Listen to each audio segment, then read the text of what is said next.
If you don't want to fall for the tourist traps that make people feel scammed in Istanbul, then this video is for you. I just stayed for a full month and I was here for a month last year and I still made some mistakes, so I'm going to share everything that I wish I had known, including my biggest mistake. The very first one is avoid taxis and buses as much as possible. And no, not because you're going to get scammed, we'll get there in just a second, but because traffic is really bad in Istanbul. There are a lot of one-way streets, there are just a lot of drivers on the road, so one car can cause a huge backup, and I've seen it happen. So you're almost always going to get to your destination quickest by either A, walking, or just using public transportation, because they have wonderful public transportation here. But let's talk about being scammed, because if you read online, a lot of people say they felt scammed when they were in Istanbul. But in my experience, I don't really think there's anything that you need to be worried about here. Yes, there are always going to be businesses and people looking to take as much money from tourists as you can, but that doesn't really come in the form of scams. But when you do read online, most of the scams seem to be happening in taxis. But the easy way to fix this is just use Uber. Uber doesn't actually operate in the same way in Istanbul. When you call an Uber, you're actually just calling a taxi. But the way that this protects you is when you're calling the Uber, the app will actually show you two ranges, a low range and a high range of what the price is actually going to be for your trip. I have never once, and I've taken tons of taxis in Istanbul, had a driver go outside of that range. And if somebody does go outside of that range, you can just contact Uber, and in almost all cases, they'll refund you the money. So use Uber and you won't feel scammed on the taxis. Next thing to know is that because public transportation is so good, it's really important to get an Istanbul cart when you get here. It looks like this, and you can pick them up at basically any of the ferry stops, metro, anywhere that you can use public transportation. You can pick one of these up, and you used to need cash to be able to reload these cards, but now everything is tap to pay, so forget the cash, pick one of these up, know that it's really easy to reload it and you can use it throughout your trip. These things will be your bread and butter when trying to get around the city, and it's going to save you a lot of money, so definitely make sure you get one of these. These next three tips are kind of cultural tips. I'm going to call them the don'ts of Istanbul. So the first one is don't forget to look around and actually ask somebody, hey, is this seat available if you see one open? And that's because oftentimes you'll find that somebody has left a key or some small item because actually it's not open, they're out smoking, because smoke breaks are really common here in Turkey. I see a lot of tourists make that mistake of sitting down and not realizing that that seat was occupied. The next one is don't forget to lounge around like the Turkish. I know that Istanbul is like a chaotic city. It's really loud, noisy, so many things going on, but it's interesting because even with all the energy going on in the city, I find that the locals really know how to lounge and just enjoy a slow pace of life and enjoy things. So you'll notice people hanging out in parks, sitting by the bodies of water, or if they are sitting at a cafe or bar, they're gonna be taking their time, they're gonna be relaxed and just lounge. So definitely don't make sure to miss out on that beautiful part of the culture. And the other part of the culture that you shouldn't miss out on is don't make the mistake of not giving the Istanbul cats love. There are cats everywhere and they're gonna want to interact with you only if you're welcoming, because they're not gonna bother you otherwise. But recognize when you see a cat on the street, it doesn't mean that it's necessarily a stray. Think of it as a community cat, and you'll notice that the locals certainly treat them as a part of the family, so don't forget to show those cats some love. These next few tips are around some of the tourist hotspots that you'll probably want to check out, and the first one is the Grand Bazaar. Be prepared for a lot of people. It's going to feel completely different than other parts of Istanbul, but also recognize that when you're trying to buy something there, make sure that you look around, check other vendors, because you'll see a lot of duplicate items. And I think a lot of people end up feeling scammed when they go to the Grand Bazaar by not recognizing two things. One, they expect you to negotiate on price. You'll find that most of the sellers list things for really high prices, and that's because they expect you to try to bargain with them. And if you don't, well, that's just money to their ears. They will certainly accept it. So don't make the mistake for thinking that they're trying to scam you. No, they're just expecting you to barter. But also recognize that a lot of those things are higher priced because it's mostly tourist shopping there. I know this is shocking to a lot of folks, but a lot of locals, they're not going to the Grand Bazaar to buy their local things. There are other spots in town for them to buy that. So recognize that when you do go to the Grand Bazaar, it is intended for tourists. It is a big part of the history and culture, so it is worth checking out, but don't feel like that's the spot where you're going to go and buy a local authentic thing. There are other spots to do that. And one of the other spots that a lot of tourists end up missing is the Egyptian spice market, and it's a bazaar of its own. It's more food and spice oriented, and it's a really fun place to just walk through, see things, sample some of their sweet treats, because they got a lot of good stuff in there, but also recognize recognize that that is also mostly for tourists, but it's definitely something that you should check out. One more tip before I tell you about a place that I think is kind of overrated, and then I'm going to tell you one that I think is kind of underrated. So there is a place called the Basilica Cistern, and this is definitely a popular place to check out, but a lot of tourists end up missing it. It is over near the Hagia Sophia and the Blue Mosque, which I talked about in my first video. There'll be a link for that video down below so you can watch that after this, but the Basilica Cistern is really neat to check out, but the tip here is to make sure that you buy your tickets in advance.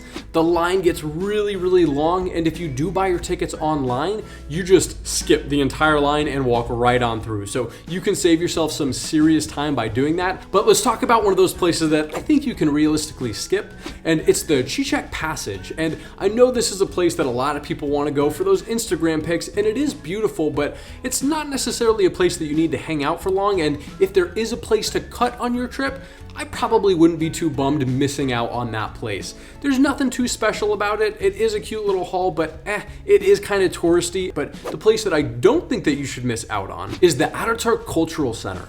It is this beautiful center with a lot of different things. There's a museum, a concert hall, a just stunning library that is a wonderful place to just hang out and like catch a breath, have some like silence, a really nice change of pace, and there's a lot of beautiful stuff to check out in there. Sarah and I really enjoyed our time there. The next tip that's really important to understand about Istanbul is each neighborhood here is completely different in terms of the culture and the feel, the aesthetic. Like, it is just a different world. So I highly encourage you to just set some time aside where you're just gonna wander, get lost. This is a wonderful city to get lost in. I've always felt really safe here. And in the first video, I talked about some of my favorite neighborhoods and touched on some of them of like where you should and shouldn't stay. But I don't want to repeat information, so I want to tell you about a few neighborhoods that aren't in the first video, so it's new.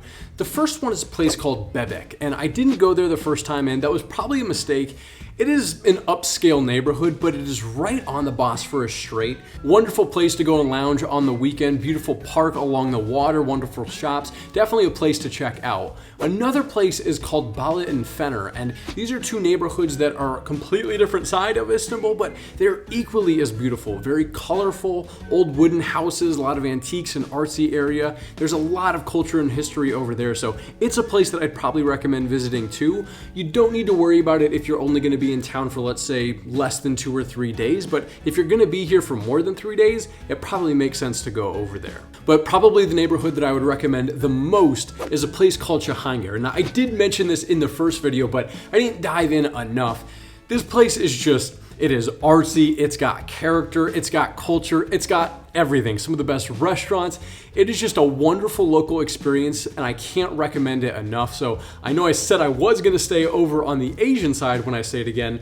I broke that rule. I stayed here in Cihangir, and that's my next tip is this Airbnb. Behind me, what you're seeing, I'm currently in Cihangir, and this Airbnb was just perfect for what I was looking for in Istanbul.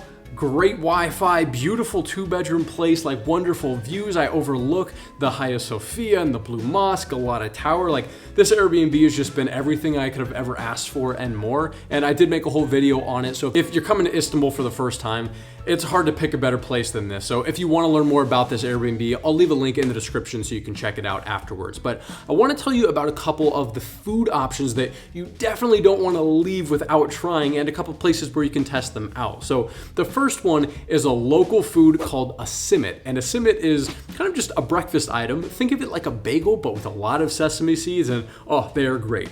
You can find them just about everywhere, so I won't give a specific recommendation of where to go for it because they're great everywhere. Try them, you're gonna want them on a daily basis. The next dish that I really recommend you try is something called balik durum, and it's basically a fish wrap. They catch fish fresh every single day on the Bosphorus Strait. They put them on the grill, debone them, throw them in this wrap, and oh, they are fantastic. You will want 2 on your very first go. The best place to get this is in the Karakoy neighborhood, and there's really one spot that everybody loves to go to, and it really is the best. I'm putting it on screen now, but recognize that that line is always crazy, but this place that is right next to it is almost just as good. And if you're in a rush, definitely skip the long line one, try this one. It's like a perfect 10 out of 10 or a 9.5, so nothing wrong with taking the 9.5 place. The next thing that you have to try by when you're in Istanbul is of course kebab, and my favorite place for kebab is Tom Tom Kebab, which is up here in Cihangir. It is wonderful, but there are a bunch of different variations. Can't recommend them enough, so make sure you set aside some time for eating kebabs. And you're probably gonna want a dessert, which I'm assuming is gonna be baklava. I'm gonna botch this pronunciation. Is Karakoy Galoglu? I don't know, I probably screwed that up, but they really do have a wonderful selection of baklava there. I highly recommend it. It's super easy to get to and pretty affordable. And probably my biggest food recommendation is make sure you set aside some time to have a traditional Turkish breakfast. These things are full-on spreads and they are wonderful. You are not just gonna have one dish, no, not two dish, not three, not four, but like 15 different dishes are gonna be brought to your table, and it is so much fun. My favorite place to go for this is a place called Dagasiet's Gourmet, and I probably screwed up the pronunciation of that as well. It is up in Cihangir, but it is wonderful. It is gonna be unlike any other breakfast you had anywhere in the world. You're not gonna be disappointed. And I have so many other food recommendations here in Istanbul, but we got to get into some of the other tips. So if you want a list of all of my favorite places in Istanbul, you can subscribe to my newsletter. I send a weekly travel tip every single Tuesday, and I'm building a list of all the best food around the world, including Istanbul. So I'll let you know through the newsletter when that's available, so feel free to sign up if you want. But these next tips are really important because I think a lot of tourists don't even realize these places exist, and they completely miss them, and I was guilty of that. I missed these during my first trip. So these are day trips, and the first one is called Prince's Island, and it's this island chain that is just outside of Istanbul. In fact, you just take the local ferry. It's a couple of bucks, and the ferry ride is going to be like an hour and a half, 2.5 hours long, depending on which island you go to. Now, assuming you're a tourist and it's your first time going to the Prince's Island, you're probably going to want to choose Büyükada, which is the biggest of the islands. It's also one of the last stops, and it is beautiful, and they have great infrastructure for tourists. One of the things that is really unique on this island is there are no motor vehicles. Everything is electric, so it is just peaceful and quiet. It is beautiful. And one of the things that I highly recommend that you do when you're there is rent some bikes. You can rent bikes and you can go around the entire island in probably about an hour, hour and a half's time, depending how many stops you make. And there is just so much beautiful stuff to explore. Forests, you're riding along the coastline, little like cafes that are overlooking the water, beautiful beaches, mansions that you're riding past. I mean, the scenery is spectacular. It is a really special place and will give you a completely different perspective on Istanbul culture. But another really important tip around the Prince's Island is if you are gonna go, make sure to go early. It's a really special place. If you can catch the early ferry, be one of the first people on the island and kind of have it to yourself. So don't make that mistake. Get there early if at all possible. But two more quick tips, and this is one of the biggest mistakes that I made during my first trip, and I don't want you to make this mistake, and it's Cappadocia. I skipped it my first time because I was like, what is there to do? Just hot air ballooning? I don't want to make the effort. I don't want to go do that, and what else would I even do? Well, it turns out there is so much incredible stuff to do, and I so regret not going my first time. But my other tip here is, if you can afford it and are looking for like that elevated experience, I stayed at just the nicest hotel I have ever stayed at in my life. We were celebrating Sarah's birthday, and it's this place called the Sacred House. This place is just insane. I mean, if you're looking for that elevated experience, if you're ready to pay, I just don't know where in the world you can find an experience quite like this. It was this old like Greek palace type of thing, like 250 years old, just stunning. The rooms, the courtyard, the amenities, like mind-blowing. I can't believe that I had the opportunity to stay there. So if you are looking for an opportunity like that, I highly recommend checking them out because it was special. But it's really important to recognize that tourists make a lot of expensive mistakes when going to Cappadocia, and I made a couple myself, and that's why I made a whole video detailing all those right here. But it's also important to watch this video right here with all my first-time Istanbul tips because it's completely new information to you and it's all still relevant.